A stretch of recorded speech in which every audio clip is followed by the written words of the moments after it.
chochote ambacho Mungu anaweza kukufanyia, hatua yoyote unayoweza kuifikia, hiyo ni katika swala la uaminifu, ukajulikana na watu kwamba wewe ni mtu mwaminifu. Unajua kwa nini watumishi wengi wanaweza kuanza vizuri alafu mwisho wa siku wanapotea ghafla? Hatujawahi kuwa na mifano mizuri ya kujifunza kwa wenzetu waliotutangulia. Sikiliza, habari za kina Eliya hadi walipoondoka duniani, historia inaeleza vizuri kwamba Mungu alikuwa pamoja nao hadi siku ya mwisho. Akina Ibrahim, akina Daudi.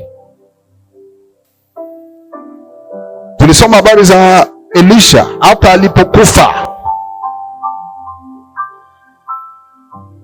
Maandiko yanaeleza vizuri, wakati anaenda kukata roho, mfalme wa Israeli alimwendea aliposikia kwamba Elisha anaumwa sana, yuko katika hali ya mahututi. Akalia, baba yangu, gari la Israeli na wapanda farasi wake. Alipomfikia Elisha anamwambia, muda wangu wa kuondoka umefika, unataka nini? Akamwambia habari ya watesi wake wanaopigana naye. Akamwambia, toa mishale na uta. Alafu anamwambia ipige chini.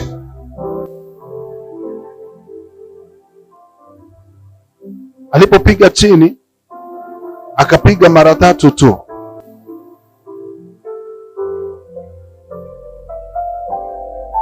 Elisha anamwambia, kwa nini umepiga mara 3 tu? Akakasirika.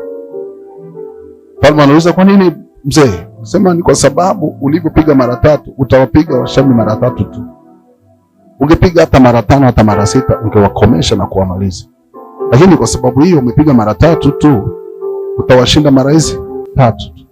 Na mara zingine zitakazofuata watakushinda. Na Elisha akakata roho. Inamaanisha nini? Hata kama alikufa, still anointing ilikuwepo. Tuliona hata kwenye kaburi alimokuwa ameshakwisha kuwa ameharibika, amekuwa ni mifupa tu.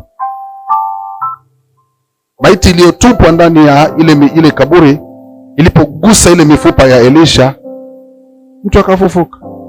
Inamaanisha nini? Kwamba pamoja na kwamba alikuwa kwenye mifupa, still uwepo wa Mungu ulikuwa pamoja naye.